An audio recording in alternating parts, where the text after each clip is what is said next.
I'm going to imagine that if you were to work with Adrienne Waller and have her as a mentor, coach, or even a supporter, she'd be authentic, genuine, humorous, and a bit no nonsense.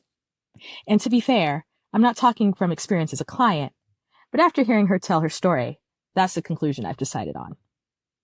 Adrienne is a native from Metro Detroit, whose career has taken her around the world, including Qatar, China, and Kuwait, as an educational administrator. She's also the owner of Worldwide Educator, an education consulting company focused on empowering educators to own their instructional genius while activating students. And while she may currently be in the Cayman Islands, her chosen path hasn't been a smooth ride. In fact, far from it. But Adrienne has no problem being honest about the struggles she has faced if it will help others who are trying to chase their expat dreams. In this episode, Adrienne shares the moment she knew she had to make some changes in her own life, including moving abroad. She discusses her experiences of managing a layoff from her international job in the middle of the COVID-19 pandemic and how she chose to pivot when her dream job disappeared. She also demonstrates how the challenges have made her a better coach for her education clients. As Adrienne mentions in this episode, those challenges have been part of her story. And while she wouldn't have chosen them, she doesn't regret what they've taught her. Welcome to the Global Chatter.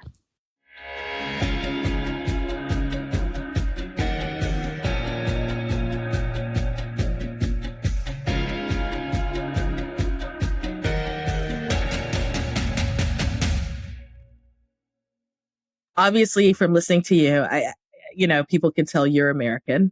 I like having different accents on here because people can try to figure out where everybody is. And every now and then I get someone where they're like, I have no idea where they're from. But where'd you grow up in the States? I'm originally from Metro Detroit. So, I'm from Michigan.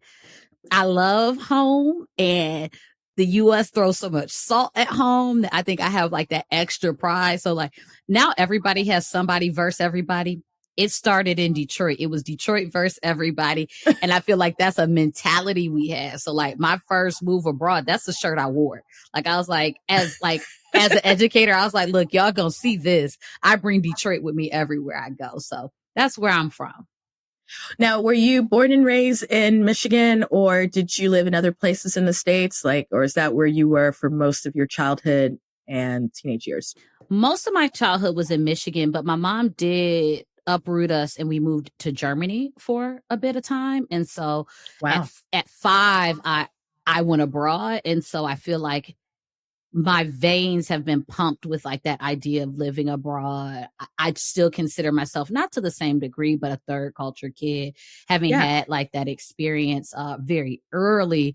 My brother was born in Germany. So like, like very young, like I remember going up the Eiffel Tower with my grandmother, like things like that. I remember my birthdays in Germany and a kid running through a glass window. Like I have these like very distinct memories of having a life outside of America. And I would almost say it was traumatizing as a child when I first got back, because I went from Germany, which you think of race relations. Yeah. I didn't have what people would think of as like an experience in Germany. And then I came back, and although Detroit is super Black, some of the most segregated cities are really close to Detroit. So when I got back, I experienced some of the worst racism in my whole life at 7. And so like, that was almost like, wait, what? I can leave and go to a country that's not mine and be accepted, loved on, appreciated. And then I come home. Yeah. And you putting rocks and snowballs and throwing them at me because I'm Black. Like that was difficult for me. Because I ain't talking to you. Mm-hmm. Siri. I don't want to say the name. I think that's really funny. I might keep it in. If you didn't hear her AI in the back, I don't want to say the name of mine, because if I say her, she gonna also respond. That's why I changed her name on because I got that one too. I changed her name because I got sick of her, so I could talk about her, because I ain't gonna say it so yours don't hear. I changed it to Echo so that she didn't respond to her name, so I can talk about her And she not listening. Mm-hmm. And I got mine. If y'all don't know what we're talking about, it's all good. Amazon has a device that, will respond to you. Mine is, both of them are next to TVs. And whenever someone on the show says the name, she wakes up. The funny thing is, when I first got it, my mom was mad that hers wasn't responding, but she was calling her Alexis. I said, how you gonna make her black, mama? That's really funny. And she was mad. Alexis. I'm like, her name is Alexa. No, that's sorry. That is a real black thing. I was like, Mama, I'm sorry. That's really funny. I was like, how you just gonna rename her? And then, Kanye didn't help stuff when he had All Falls Down. And then, if I've lost you, we're coming back. But this is a special segment right now that's very, very cultural. You know what, though? You said something. I don't think I've had very many people on the show have kind of your experience, and they've all had moving experiences and TCK experiences, but actually moving your TCK experience, you're right, at a really young age, which many of people have it at a young age, but returning. So like going abroad and coming back, like those elementary years and the young elementary years. So you haven't even hit middle school yet. I mean, I would imagine, and I don't know when you lived in Germany, but I would imagine just, like you said, culturally, politically, racially, things are probably really jarring to you when you're coming back from being in Europe that has a little bit of a different perspective, obviously, because of a different history. Yeah, so it was right after the Berlin Wall. So we went over there because of the falling of the Berlin Wall. All of that. My mom worked for the U.S. Army and was going to, I don't actually really know, but she was going to do stuff. And, I was a kid. Yeah. And so, we anticipated the U.S. government anticipated that transition to be longer. So we were thinking we were going to be there 5 to 7 years. It went really smoothly from what I remember as a child. And so we were back in 2. So I was there from the age of 5 to 7. And so the early 90s Metro Detroit, you're just getting off of the crack epidemic. You're just getting off of like race riots that, went through Detroit. Not just, but like, these are things that are kind of like, things that are still in our very recent, history of Detroit. And coming back, and where we lived was really close to my mom's job, which is an army, like not a base, but like, it was a whole little compound type of thing that she worked at. And so when we first got back, we were living in a hotel until we found a place. And so those 6 months in that hotel, coming back as, like I said, a very young child. And because of all the movement, I was also really behind in English, and like specifically, like I struggled as a reader. And so having moved at 5 and then again at 7, and then we even moved once while I was in Germany. So you're talking about like an annual move. Yeah. Was quite difficult. And I already, like, reading didn't come easy to me. I didn't understand it. I was like, stop telling me you got a rule and then you're going to change the rule. Like, that's not a rule. That's a kind of, maybe it happens. And that didn't work for me in math. So I kind of dove into math. So I was also struggling in school. So to go through coming back, going to this very white place, and it was a poor white place. So my mom was not poor. My mom retired 6 figures, college educated, her mama college educated. So like, and then you drop me into this area with, low income white folks who aren't used to Black people, aren't used to educated Black people. And then I'm struggling. So like, and teachers didn't even know how to address my mom. It was a very, people toss around the word traumatic. I'm not going to call it traumatic, but it was definitely a large adjustment. But but all of that, and then like constantly kind of pulling myself out of like, I'm a struggling reader, which if you're a struggling reader in elementary school, you're a struggling student, right? That's not just reading. It's like, you can't do nothing. Well, I actually could, and I actually was bright, but that was difficult for me. So from like returning back mid-year in 2nd grade until 9th grade, I was always on this kind of like pulling myself up as a student. And so like, as an educator, I can very much relate to my students who have had any type of shared experience. So, wow. I mean, I feel like there's so much to kind of unpack there. And I mean, and you've already kind of give away, if they listen to the intro, they already know that you're an educator. And I can absolutely see how this has impacted kind of how you approach education. with that being said, did you stay in Michigan for college or university, or did you go somewhere else? So I swore I was going somewhere else, y'all. I really did. I mean, everyone says that. And like, So I said I was going somewhere else, and Michigan just sold me. Like, if I'm honest, I wanted to go to FAMU, and I applied there first. Now, mind you, when I'm applying, graduating from high school, this is around when places are starting to have digital applications, but clearly that HBCU did not. And so first place I applied to, last one to responded with Adrienne Waller, which just it bothers me because that's not my name. My name is Waller. Right. And it was a bill. And then on the other side, you had University of Michigan.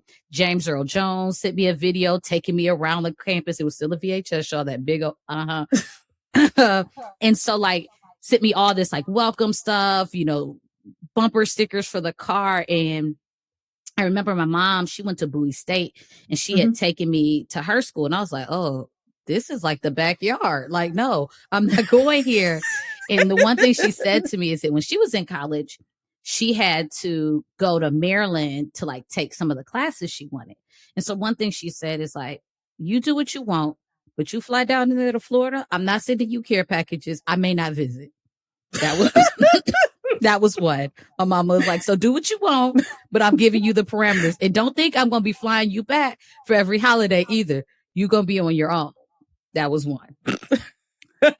Two, look at what they done sent you already. It's a bill. It's not even a thank you, nothing. And then come to find out, I should have had a full ride scholarship. She's like, look at how they doing stuff. And then she said, in 3, you're still not 100% sure what you want to do. If you decide not to do this pharmacy stuff, she was right. Right. What are you going to do? And are they going to be marketable? And so I had to sit back. And as much as my prideful 12th grade self didn't want to listen to my mama, I knew she was right. And so I went to Michigan, which allowed me to go to South Africa, which allowed me to join my sorority, which allowed me to take classes like sex and sociology, like all types of things that I just knew. In hindsight, I appreciate it. I love HBCUs. I encourage people to go to them. But I think I needed Michigan because I needed to be around Black people who had similar experiences to me. Because I also was like still trying to figure me out and like the stuff that like identity shift of like being a proud Black woman that happened. I think so many people like people who are now are like peers, but at the time were like mentors for their encouragement of like me and like pouring into me and like celebrating Adrienne.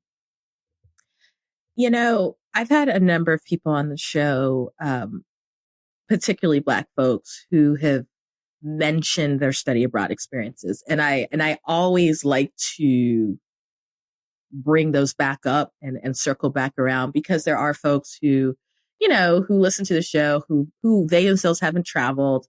They may have a child of color, right? And I have been in a position where I've had to talk to parents about it's okay to send your kids abroad. Now, yes, we have talked about your early years where you were in Germany and you were super young, but also Germany and South Africa are very different experiences. And as an African American woman, I would imagine that may have been one of your earliest experiences going to Africa. And then, of course, South Africa has very, very complicated history. So what made you want to go to South Africa? Where did you study? And what were sort of your experiences living there as a young person? So as a caveat, I actually didn't do study abroad. I did research abroad. So I was actually paid to go to South Africa. I didn't have to pay. It wasn't a course I paid for. They paid me. They paid for my housing. They paid for some trips. And I got a stipend on top of all of that. So I feel like this is foreshadowing to her career later down the road. Anyway, go ahead. Go ahead. And I just like to say it like that because study abroad really wasn't an option for me. I didn't have the finances for it. So doing a program like this not only allowed me to not lose money, it actually was a come up. Like it was like, I got a little bit of money. So I like to put that out there because there are more options than just study abroad in your college time to kind of go and do that. And so I applied to a program because at the time I told you I was still in this medical thing that I was going to do. And so I applied to a program and I only applied to the places that had Black people. So I applied to like the Jamaican site and the South African site. Cause I was at Michigan. I was like, and I was really active in like Black things. So I ended up being the speaker of the Black Student Union. And like, I was in a Black sorority. Like I was a minority peer advisor. Like I lived a like pro-Black fist up all day type of life. I was like, why would I go to these white places? Like, I'm not doing it. And then I applied to Ghana as well. So like, and then they had like 2 other places. I said, no, I'm going with people who look like me. Ended up, they kind of put you somewhere. So, but I was happy that project really fit me. And I was doing research on youth violence. And so we did work with University of KwaZulu-Natal. So I was in Durban and did work with them, did have a student ID there, but that like I went to work. Like I went into an office, a nonprofit, and it was a reality check because then they have a large, so Durban is very unique in South Africa because they have a very large Indian population there. So it's the largest population of Indians outside of India. And so, and then you have a lot of colors and then you got Black and white people. So at my job, I'm seeing all these people. I'm from Detroit, y'all. Detroit is Black, you know, like, and then I went to Michigan. And as diverse as it is, it's pretty white. So like this was really a real it felt really melting pot-ish. And so that was really cool. But they operated different. I remember they were like, the meeting starts at 10:15, people are coming in with asking me, do I want tea? And I'm like, no, I want the meeting to start. like, what are we doing?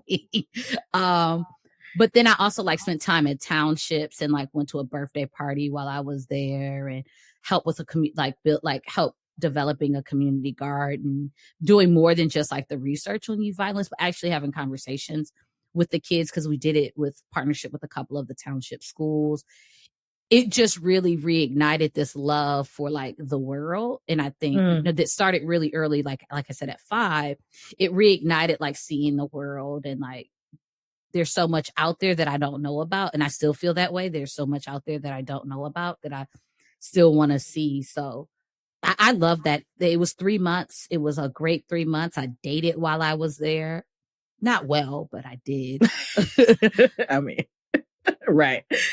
You know, I wonder for you too, like that was probably the first country you were living in at the time where yes, you're American, but you were the minority. Is that? Yeah. So that was, not only was I not the minority, like a lot of times people say, like, if you go somewhere, they can tell you're not there Black, but they couldn't tell. Like, especially when I got my twist in my head and they would get mad at me. Like, even when they heard my accent, they'd be like, Mama, why do you not speak isiZulu? I don't know that language. Like, I don't. You know, and I had a notebook and I was trying. And so then that sometimes made it worse because I learned how to like do the beginning of a conversation like, hi. How are you? Like, Sunny Bona and like things like that. And like, could say, oh, how are you? And I knew how to respond. But then like 2 more sentences, I don't know what we're talking about. And they would be mad.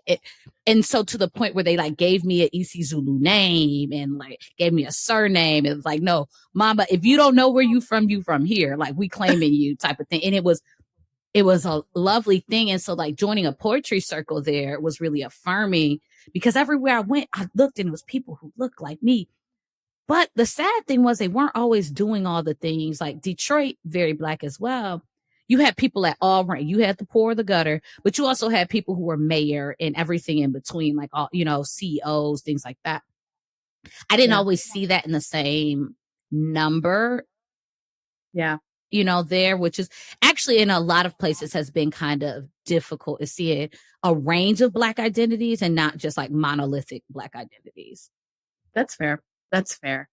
And I think given both of our experiences, when we start throwing class, politics, history, colonialism, education, that into the mix probably gives an idea as to maybe why we don't see as much, even though we might be in Black and brown countries. And so here's the thing that I'm very fascinated by. So you were in South Africa and obviously having been in Germany, there's the bug to travel. There's a bug for education. You were on the science med track. At what point did you get off it? Because you got off it.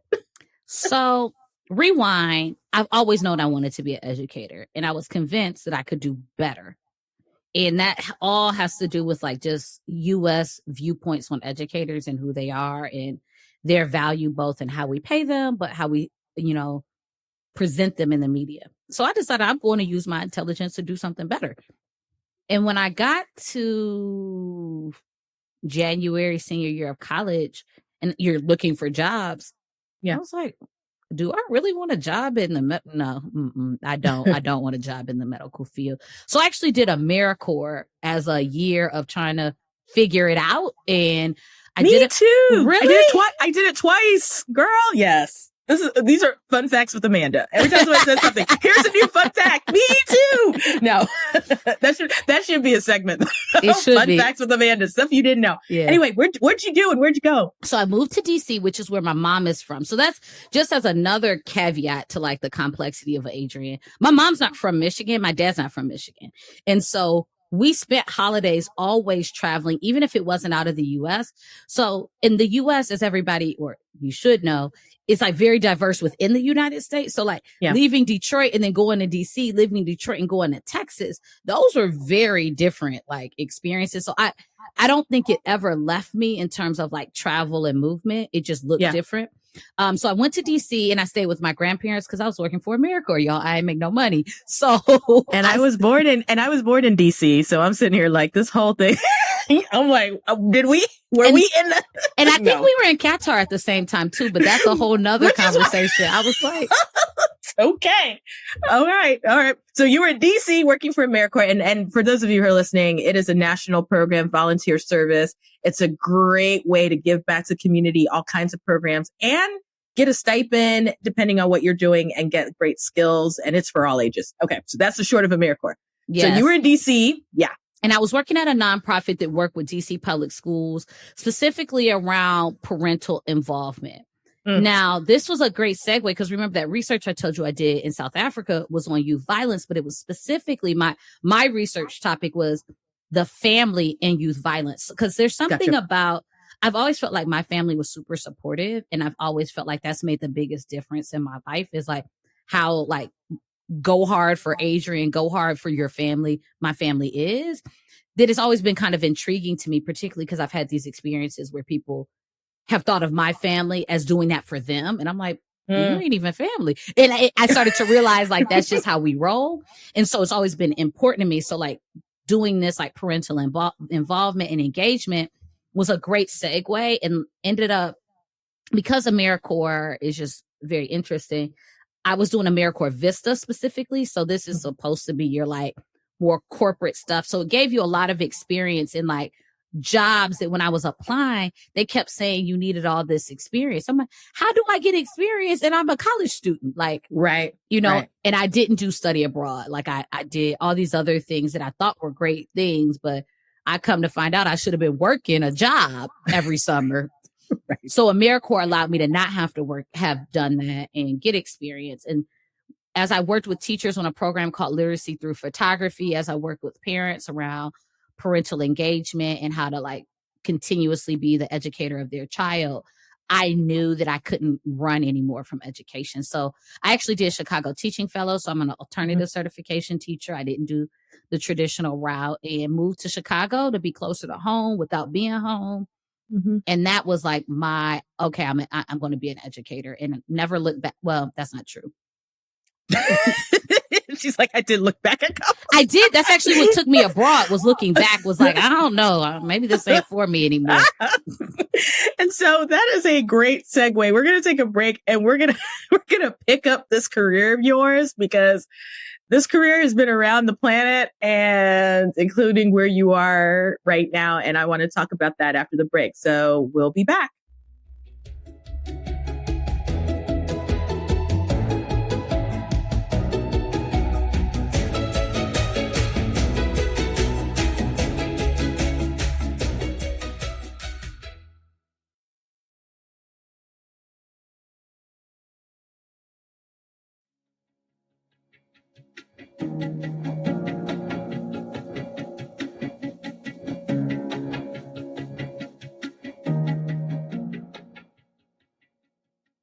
All right. So if we were listening right before the break, Adrienne was getting into her transition into education, and, you know, big spoiler, this career is going to end up taking her around the planet. So Adrienne, kind of tell me, you know, what I'm curious is, first of all, what form of education did you get into? Like what level, what grade level, what were you teaching or counseling or administering?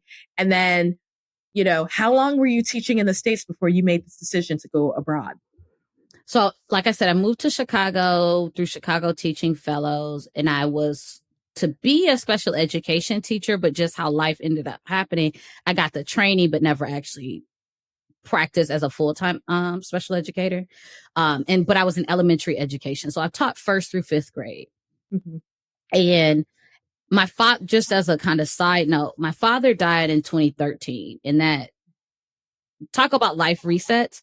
When a parent dies unexpectedly, he was in a boating accident. Don't need to go into the details, but like that really made me just start rethinking like how I was living, because it made me realize how short life was and things like that. And I also realized my mom needed a bit of support. So I came back home, lived home, couldn't do that forever because, I love my mom, but we do much better in separate households.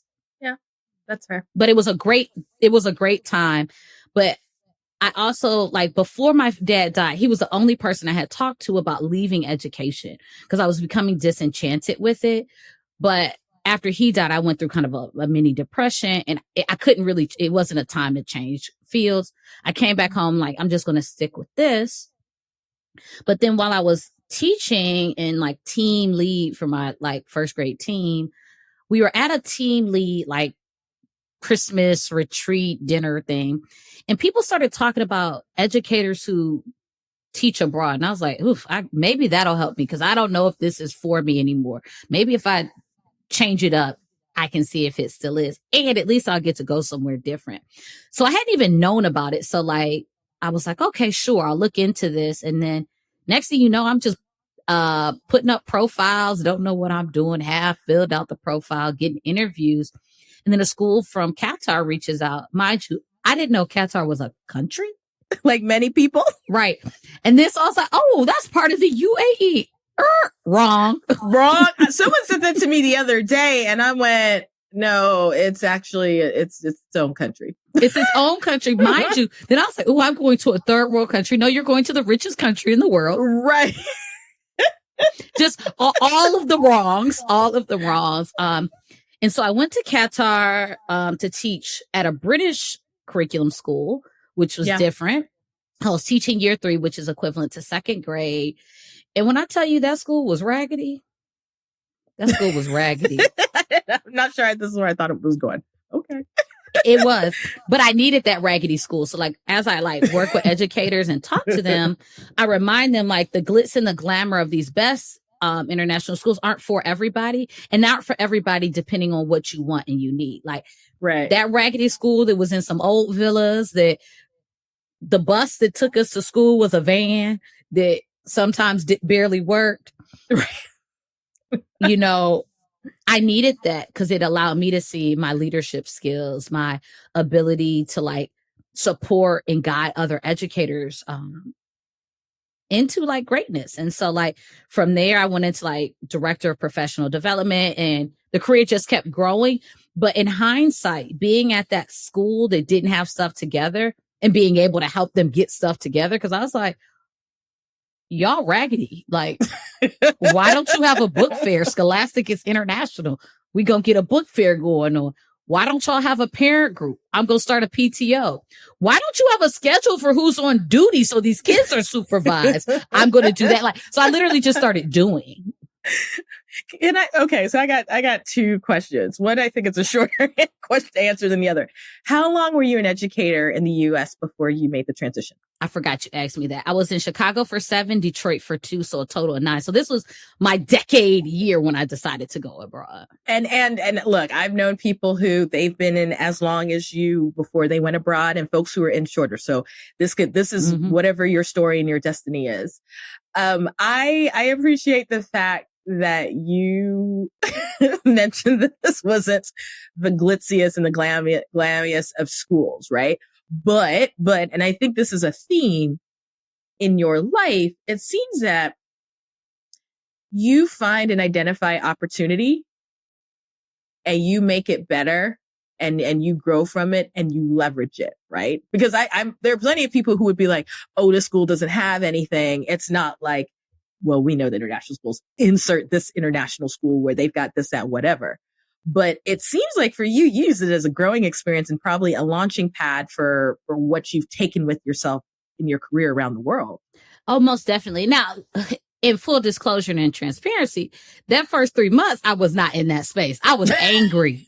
I emailed like, how y'all gonna put me at, how you gonna let this school even, like, I was angry. I was upset. I told them about themselves. I was crying. But once I gave up, so the other thing is, I think that I didn't realize I was doing is I was trying to make my whole experience a duplicate of what I had, but that's why I left. Like, I wasn't happy. Well, not going to say I wasn't happy. I had issues with what was going on in my life in America and wanted to experience something different. But when I got to experience something different, I wanted to critique why it was different. And I had to check myself on that. I had to say, oh, it's different, and you can't pick what part of different you want.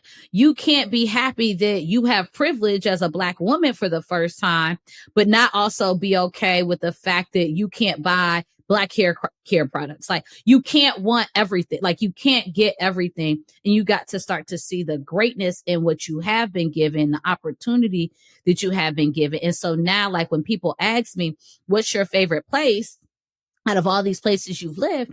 I go, I like all but one, and we can talk about that later, for different reasons. And even the one that I didn't like and I would never go back to, I still know the growth, the development, and the improvement of Adrienne that happened in that space. And so, but each one has offered me something different. What China offered me are things Qatar could never offer. And what Qatar offered me, China could never offer me. So I love them both for what they gave me. And the same for South Africa and now the Cayman. Like, each one has something that, I mean, if I wrote it, I wouldn't write it that way, but right. I enjoy it because of all the beauty that comes along with it as well. Man, I appreciate you just putting your finger in the middle of the sore and just, I know that's like a really gross analogy, but actually saying in terms of, I can't say I want different and then get different and then push back against different and try to recreate what I left when I said I wanted different. I think that is such a struggle with especially some of the newer expats that maybe I come across, where it's, well, I wanted to be like, and I let me pick on Americans because that's what we know most intimately. We're also really good about being loud about that. So let me not, I'm not going to talk about anybody else. Just talk about what you know. And this idea of, well, I'm leaving here, but I want to get this. Like, I literally got an email. My emails are always hot trash because people are always asking me random questions. But I got a message yesterday where someone's like, well, I want this, and this. And I'm like, that is a grocery list. You want the best parts of where you are in a different location. Oh, wait, I meet with clients who want that. Plus, they gonna tell you which locations they want. And I'm like, you want to have 15 requirements and a requirement in regions of the world? The regions don't even offer what. So, like, it was a free consultation call. And I was just like, I don't care if I ever work with this person again because you got too many wants that aren't realistic. And you're already, there's things you're working against as well. Because each of us has something that's working against us, right? Like every client that I talk to, like, as many as I think I have tons of great things, there's something that doesn't work in my favor depending on where I want to go, and owning it. Just like I told the client I talked to this morning before this, is she has all these different ESL qualifications as well as something, like some the trainer. And I told her, I said, those are great, but no, the whole world isn't going to accept that. And I said, I'm Black woman, a Black woman. I think that is great and amazing, but you're not going to be able to come here because Cayman wants full-fledged teaching degrees. And most of the Middle East want full-fledged teaching degrees, and that, like, English as a second language don't exist to them. Like, and so, but that's okay because there's somewhere in the world that they're like, come through, sis, we want you and we'll pay you and we'll support you. So, like, keeping your options open. Some people are like, I want to go to this country. And I'm like, how you pick that country? Like, everybody want to go to Portugal. And I'm not knocking Portugal, but educators, that's probably not your best place to look in terms of wanting competitive salary, wanting things that are going to feed into you in a certain way. They're not trying to have, it's not a bunch of international schools. So like being mindful of like what you want, you may have to be open to going somewhere different. Like I had to open up and say, I'll go to China. I ain't want to go. I was like, they don't like Black people. I ain't going there. Like all wrong, all messed up. But yeah, I mean, let's dig a little bit deeper. I think you, from what I'm hearing, and if we take that first experience in Qatar, and I'm sure that was a complete cultural shift. Many of y'all who've listened to the show before know that I have also lived in Doha. And so both you and I have traveled to different places. We've seen different things. And I'm sure it was still like, this is unlike like for me anyway, living in Qatar overwhelmingly was unlike anywhere else I had lived. Just because cultures are different, right? So you adjust to that. But, you know, early on in even your response, you talked about you had to get to a place. Now, I'm glad you're very transparent that the first 3 months you were like, I wasn't at that place. I sound like I'm at that place now, but I was kicking, screaming with snot coming out my nose to get to that place. What are you really finding, like, especially, and I want to throw this back because I would imagine, and if people don't know, you are a consultant and you've got a brand that we're going to talk about in a moment. What are you finding are the biggest obstacles to people even planning for finding the right place for them? Is it really not doing the emotional work to actually understand why they're choosing a place or why that place makes sense? Is it that they're looking at places that because they think they're popular? Like what are you seeing? Or at least what are some of the trends, even if you're not sure about the obstacles? I think one of the things that I notice a lot, which makes sense, is people go by what they've heard. You know what I mean? And so you only hear of, like, people don't hear about Qatar. They hear about Dubai. And so like, you know, like everything is centered around Dubai. People don't hear about Vietnam. They hear about China. And then when they hear about China, they don't always hear about the differences. Like China geographically is about the size of the US, give or, like a little smaller, but really close with way more people. And so when you start thinking about that, China's just as diverse as the US. Like New York and San Fran are very different. So Beijing and Shanghai are very different. And then middle of America is very different than, big cities that exist. And so like people's ideas of things are very narrow in these very small things that they've seen. And then when they do go to do research, they forget, and this is something I talk to clients, I talk about on my clubhouse rooms, is that your experience is uniquely yours wherever you go, whenever you go. So like where you go, when you go, who you go there through, what you're doing. Because like my experience shifted, and I heard you and Roxanne talk about this with the election of a new president. You know what I mean? Like that shifts like how things are looked at. What may happen in the country you're in. Cause while I was in Qatar, there was a whole blockade that happened. And so like that shifted like what Qatar was for me, for somebody who had left the year before me. And so there's all these ways where time, space, your employer, the friend network that you happen to like garner, change it. And so looking at, and I encourage people, listen to things like Global Chatter, go onto YouTube, do blogs, do all of that, but never think that you know more about the place you're going to than the people who are there, because you've done a lot of reading and writing. And always reach out to people who are on the ground at that moment. Whenever that blog post posted is already stale by the time you're reading it. There's something about it that's no longer, even my interview with you, by the time it posts, there's parts of it that may be slightly different. And then if you're listening to it a year later, even who I am is different. And so kind of understanding that the information you're consuming happens and is stagnant.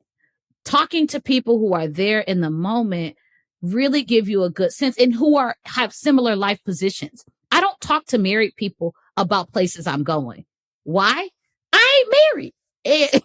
And I'm not saying I won't talk to them, but like I make sure I talk to somebody, a Black single female who's somewhere who wants partnership. I want partnership. What's that experience like? Because that may change how you feel about that location.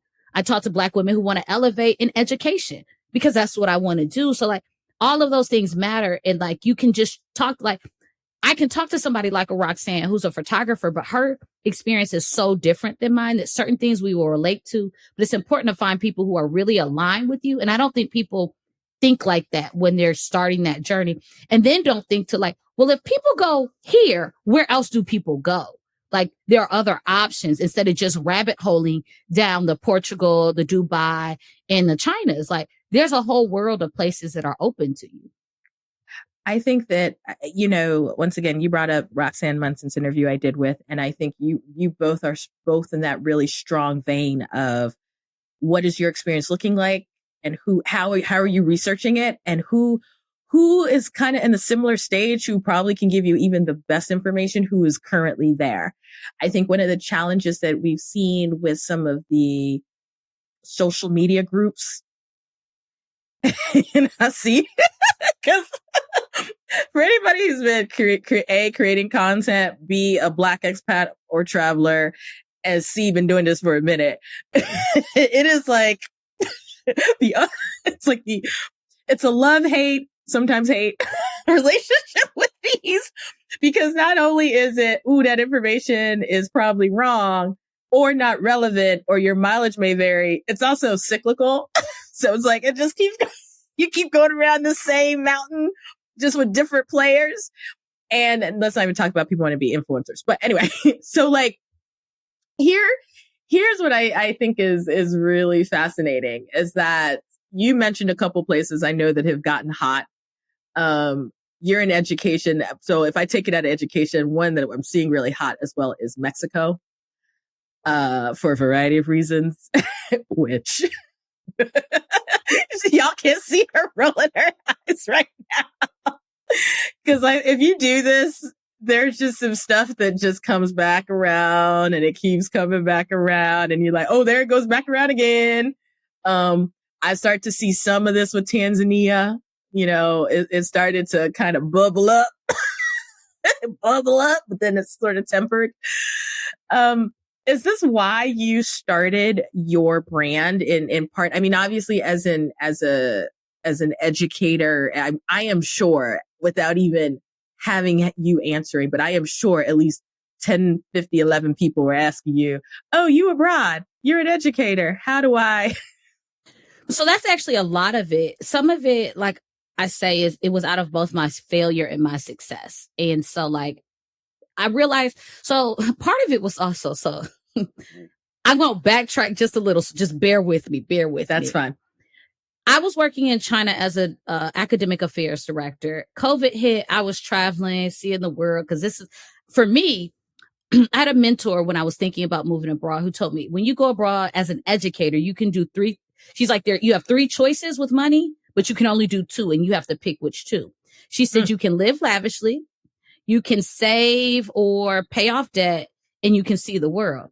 I said, I ain't never lived lavishly. Why start now? Let me get this debt paid off and let me go see the world. So that's a big portion of why I did it. So I was traveling for Chinese New Year, got trapped out of China, ended up in the end losing my job. Very devastating. Now that actually was traumatic. I will own that, because it kind of was my dream job.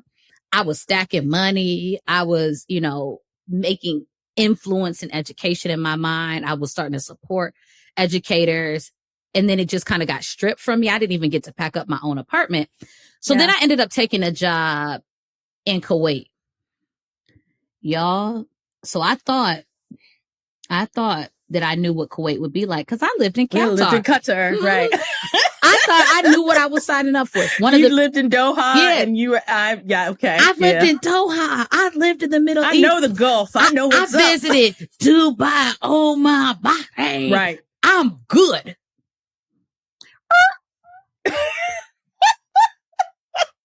Kuwait, not just Kuwait during a pandemic was a whole ball of worms I was not ready for. After going through the trauma of losing my job, and I took a job there that was a backwards thing, backwards in pay, backwards in position, and backwards in respect. And so, but I'm glad I did, because like I coach people way better now, because I lost my job in China, because I got my job in China, because I left my job in Qatar, because I moved myself up while I was in Qatar. Because of all of those experiences, I've seen education so much in international world. I can help you in a way that matters. So when I decided I can't do this. This school is trash. And it wasn't trash in the same way that the Doha school was trash. Like that was a proper school, but the leaders were trash. Right. And I felt like I was getting worse as a human being being there. And I was like, what you're not going to do is take my soul. So I quit. And I went back home. And this is why I love my family, because I ain't had no real plan. And so I just was like, well, what do I what might I be able to make money doing that I kind of do for free? And that's really how Worldwide Educator kind of birthed, was like, well, I don't know what else I'm going to do. So let me just try this. Since I'm here and COVID is happening. Yeah, COVID's happening.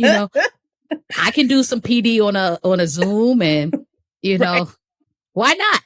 I can talk to, and when I started, I was just going to do professional development. Like it was really a post that I made that got a lot of traction that started my real shift. Like, so I started just doing posts about things, and people were always asking me like, how are you doing this? Like now I'm an assistant principal. I've been a director a couple of times. Like, yeah. How do you do that? What is it like? What are the jobs like? Those are the questions I was getting. And those are the things I could schedule a meeting with you right now and I could coach you through and I didn't prepare anything. That's just, right.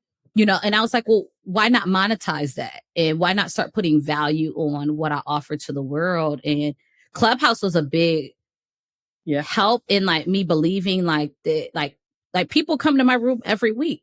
I still don't know why sometimes. Like, I'm like, why y'all keep coming? I don't even have the topic up for tomorrow. It's every Sunday morning. And I'm like, I'll figure it out. And people are still going to show up and still feel like there's value added into them. So I started to value what I had to offer in a monetary, in a way that actually makes money. Now my job, I ain't getting rich doing this. So like, if that's what you're hearing, let me correct you. But like, I know that now if I'm going to meet with you, there should be a monetary value put on my time, because I do have a large amount of content just living in my brain. Yeah. No. And it's so funny. Like you are a content creator, whether you saw yourself that as one or not. And it is utterly hilarious when you finally realize maybe I should be monetizing this, because I'm giving out way too, not that I want to help people, but there's a lot of time and energy. And also you're paying for the training and the experience that I've had, and you're getting it in bite size, and you didn't have to go through the struggle. I had to go through the struggle to be able to even tell you how to avoid this, so you don't have to go through the struggle.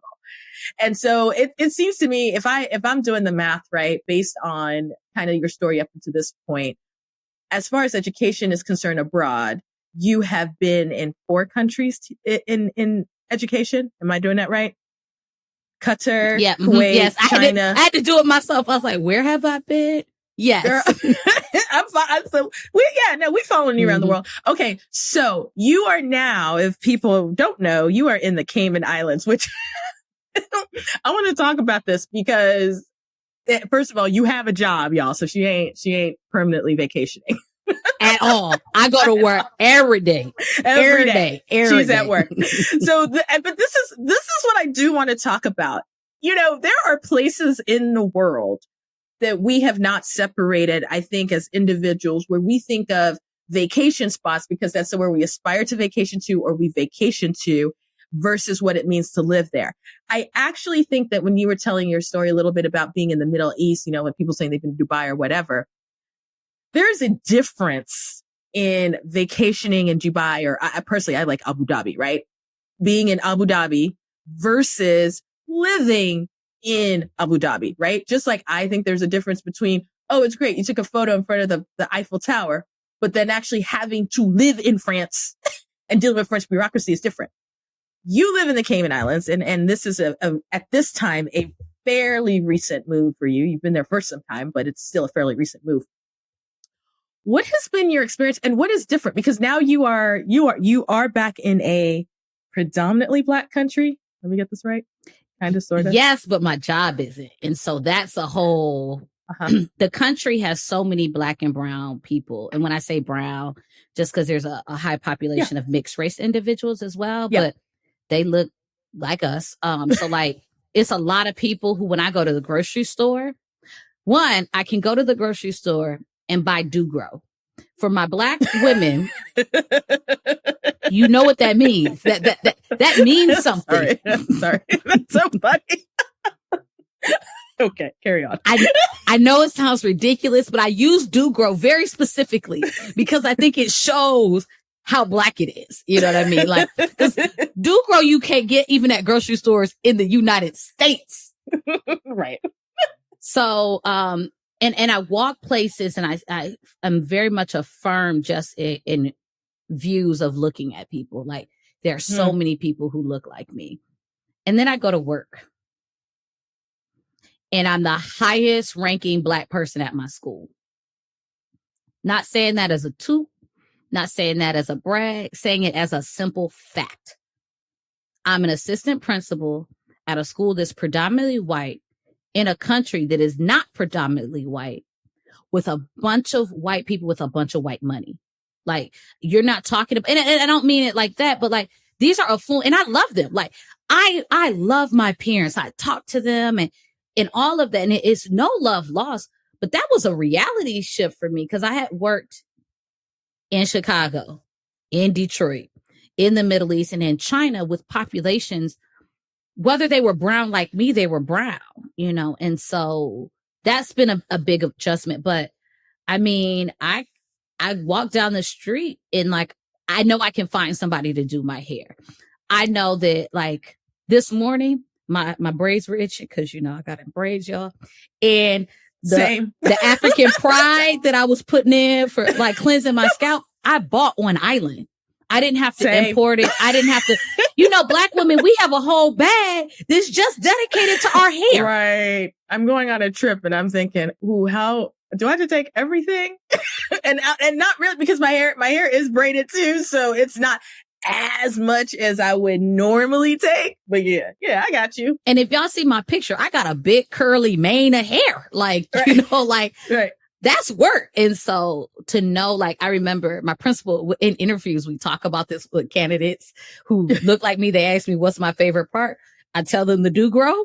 And then he goes on that when I first got out of quarantine, he took me to what's equivalent to like a Costco, like a large bulk supply store.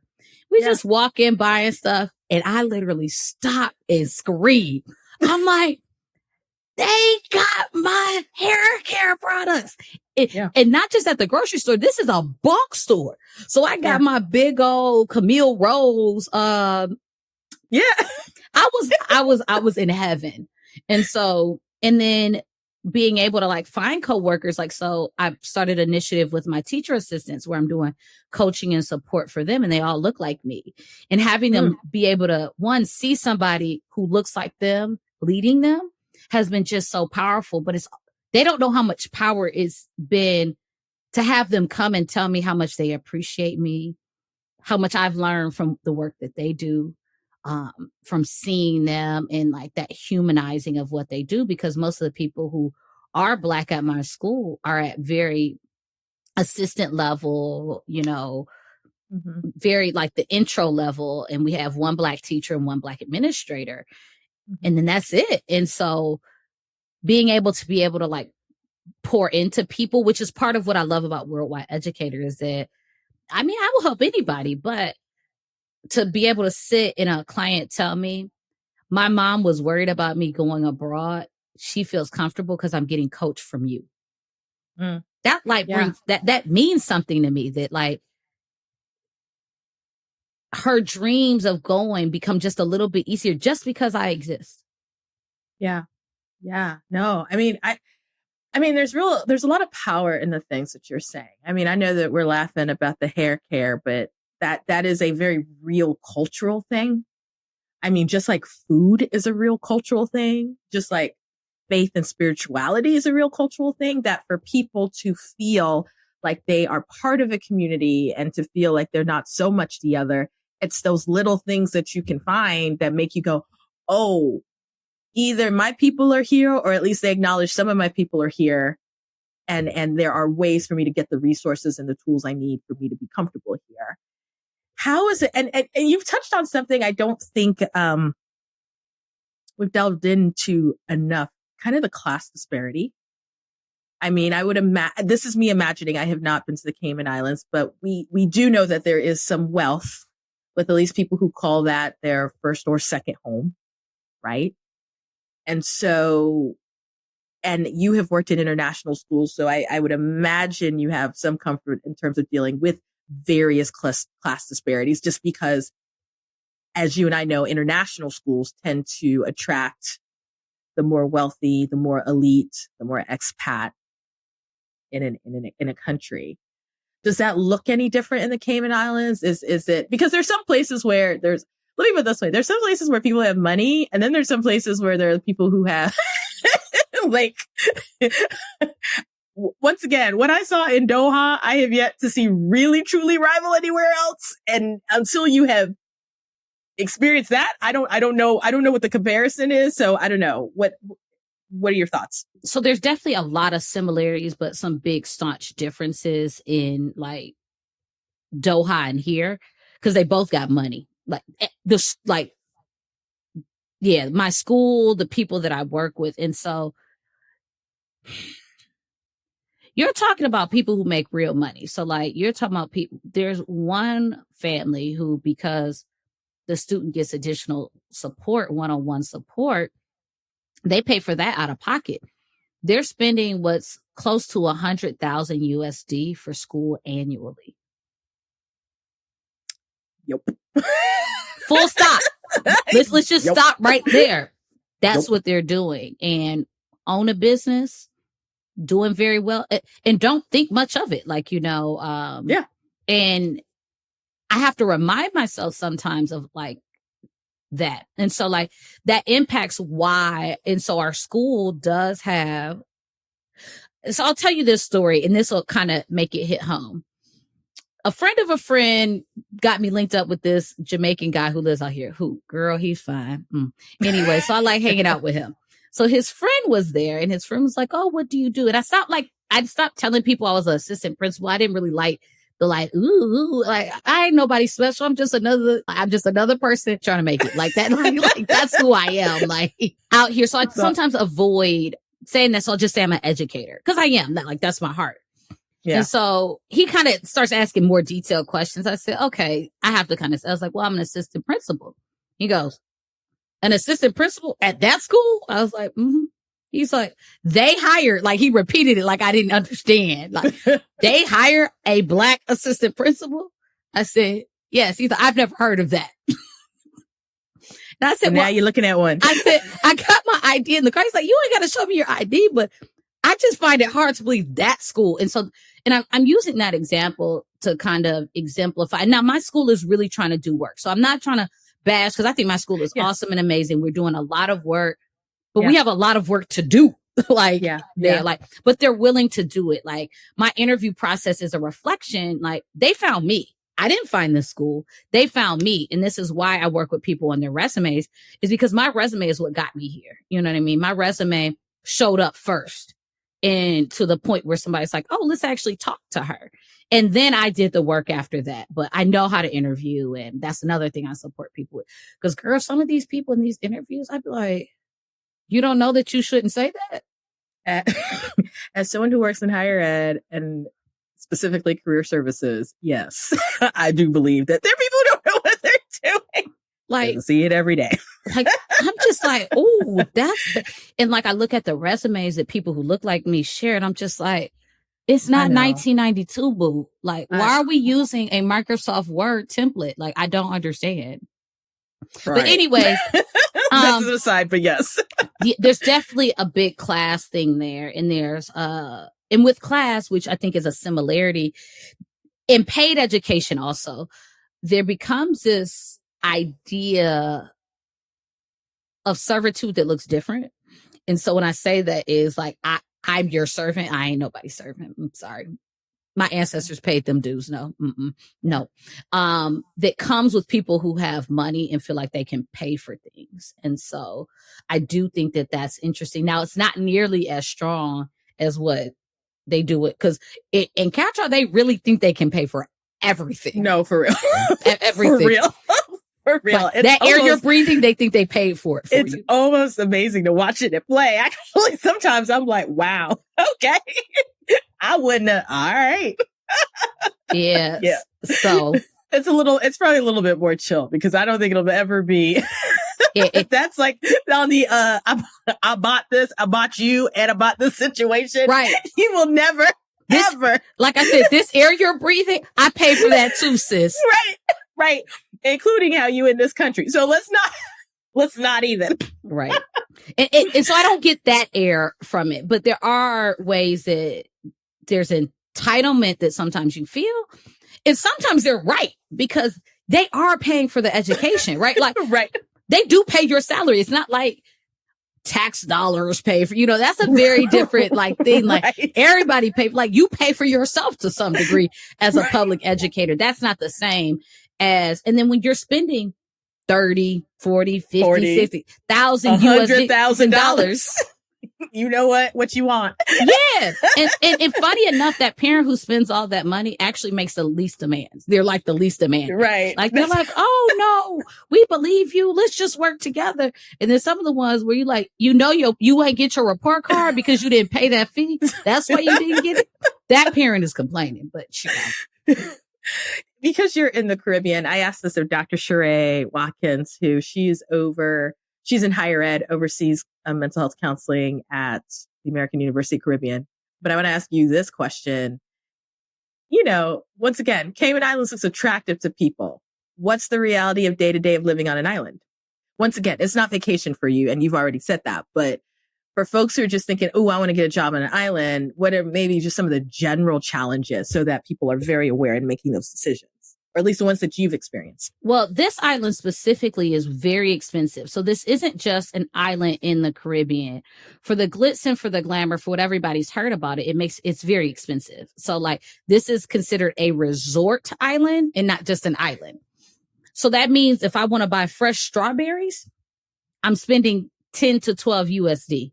I'm not talking about no big thing. I'm talking about that little container that you buy. And that, so in things like that, it also means sourcing things is difficult. So this island does not have an H&M, a Forever 21, a Zara, anything. The only things that are chains that we have are not even restaurants. So there's no Fridays, there's no Applebee's, none of that. The most you got is a Wendy's, a McDonald's, and a KFC, because KFC is everywhere. I don't understand.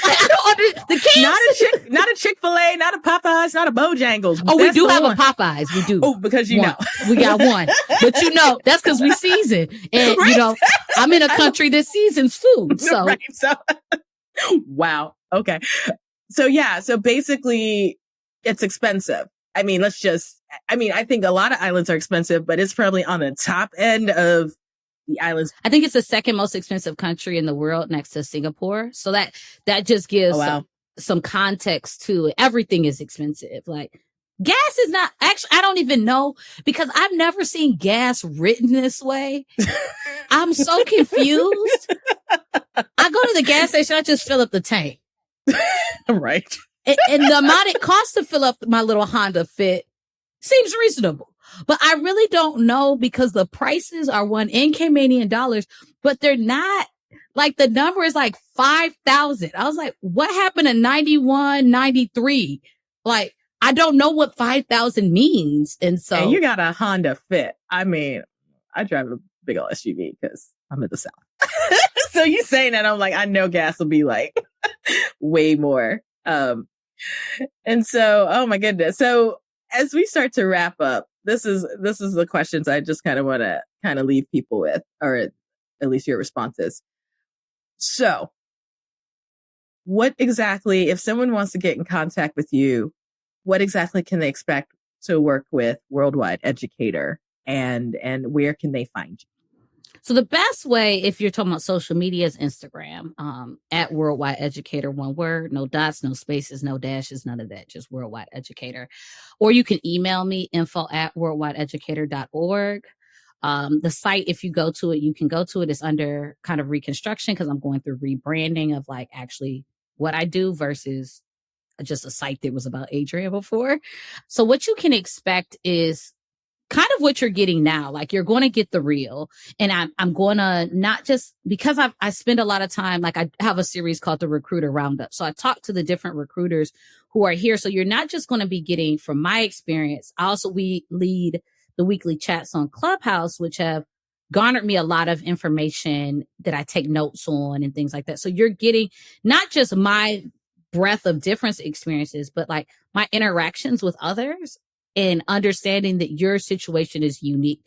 You're not going to get me to tell you, you have to do it this way. We're going to work together to figure out what way works for you in your situation. And some of that, I do that through sending Google Forms. If you're talking about a resume makeover, I'm going to send you a form about what are your goals? Who are you? What do you want? What's your resume look like now? If you just want to go abroad, I'm going to send you a Take Your Talents Abroad survey to find out what is it that you're looking for. And it'll ask questions like, what's your openness to a place with limited internet? What's your openness to a place without access to products you're familiar with? Like, questions that are not just like that take me beyond what you think you want versus like you actually saying like, these are countries that offer this to you. Like, what's your biggest thing? Like, what are the things you want? Which of these is the most important? Because if you tell me you're a Black person and your biggest thing is your bag, I'm going to tell you China, you need to be open to. And it's just a reality. Now, what I'll also say is if you don't want to do that, you have other options. But no, if you want the biggest bang for your buck and have the most options, it's probably a place you should at least have on your radar. So I'll coach you through openness to places that you may not have been open to. I'll put you in contact with people who could help you, who are, because I have not lived everywhere. And as I said, you need to talk to people who are there or get you into groups that are there, like, and be able to respond. And with your resume, I don't want to redo it for you. I want to show you how to do it for yourself because I don't want you to need me. Like, I could set it up and I could do it for you and I could charge you whatever. And then in 2 years, when you have a new job, you're going to be contacting me again. I don't want that. I'm an educator. I believe in coaching you so that you will always have those skills. And what you learn through coaching with the resume, you can implement into your interview. And then I can coach you through that. Like, there should be a connection between those things. And how do you speak to what's on your resume and putting it into your interview? So, Adrienne, I have appreciated the wisdom you have and your humor, actually, that you have dropped. You, like I do with every guest, I am going to make sure that your contact information is available because people need to get in contact with you. And in fact, I think I have a couple of clients I need to refer to. So that's a whole nother story. We doubled that off air. But Adrienne, who is with Worldwide Educator, as I said, all of her social media is going to be in the show notes. It will be on the Global Chatter website. If you follow the Black Expat as well, that's where everything will be. Adrienne, thank you for coming on the show. Amanda, you've been great. I've had so much fun. Thank you. Just thank you. And keep doing this because this platform means a lot. Thank you. It does, but it's only as great as the people who come on it. And I've just had some amazing Black and brown folks just share their stories. And you are now added to the canon. You've just listened to an episode of The Global Chatter, which is hosted by me, Amanda Bates. It is edited by Stephanie Ficcio. Don't forget to subscribe to The Global Chatter on your favorite podcast platform. You can also follow us on Instagram at The Global Chatter or stop by Twitter and find us at Global Chat Pod. If you have a question, want to subscribe to the newsletter, or are interested in sponsoring, visit theglobalchatter.com.